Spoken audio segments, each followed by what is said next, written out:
Hello everyone, আসসালামু আলাইকুম। আজকে আমি আপনাদের সাথে কচু আর ডিম দিয়ে খুবই মজার একটা রেসিপি শেয়ার করব। আর এই রেসিপিটার নাম আমি দিয়েছি ডিম কচুর টক। তো এটা রান্না করার জন্য আমি 3 টেবিল চামচের মতো সরিষার তেল ফ্রাই প্যানে দিয়ে দিচ্ছি, এবং এখানে আমি সামান্য হলুদ গুঁড়া দিয়ে আগে থেকে সিদ্ধ করে রাখা ডিম 2 ভাগ করে এর মধ্যে দিয়ে ভেজে নেব। আর ডিমটাকে আমি লাল লাল করে ভেজে উঠিয়ে নেব। তারপরে আমি এখানে একটা পেঁয়াজ কুচি দিব। তো ডিমটা ভাজা হয়ে গেছে, এখন আমি এটাকে উঠিয়ে নিচ্ছি এবং এই তেলের মধ্যেই আমি একটা পেঁয়াজ কুচি দিয়ে হালকা একটু ভেজে নেব। খুব বেশি ভাজবো না, খেয়াল রাখতে হবে যেন পুড়ে না যায়। জাস্ট একটু নরম হয়ে আসলেই আমি এর মধ্যে আগে থেকে কেটে ধুয়ে রাখা কচুটা দিয়ে দিব।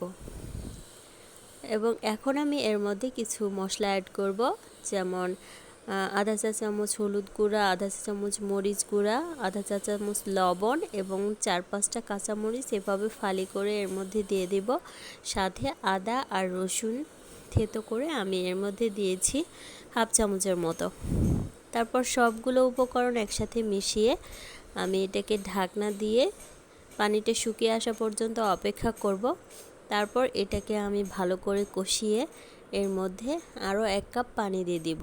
আর মাঝখানে আমি একটা তেঁতুল এভাবে পানিতে ভিজিয়ে রেখেছিলাম, সেই টকটা বের করে নিয়ে আমি এর মধ্যে দিয়ে দিব। এখন আমি পানিটা দিলাম, দিয়ে যখন এই পানিটা ফুটে উঠবে তখন আমি এর মধ্যে সেই তেঁতুলের টকটা দিয়ে দিলাম।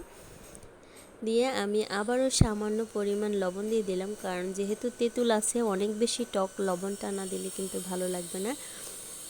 তারপরে আমি ডিমগুলো দিয়ে দিলাম এবং তেঁতুলের ওই বাটিতে ধুয়ে আরও একটু পানি দিয়ে দিলাম। এই পর্যায়ে আমি এর মধ্যে সামান্য পরিমাণ চিনি দিব, আর সেটা কিন্তু হাফ চা চামচেরও কম একটু চিনি আমি এর মধ্যে দিয়ে দিলাম। দিয়ে সব কিছু মিশিয়ে যখন একটু ঝোলটা গাঢ় হয়ে আসবে তখন আমি চুলাটা বন্ধ করে দিব। এখন আমার রান্নাটা হয়ে গেছে, এখন এটাকে আমি সার্ভ করে নিচ্ছি।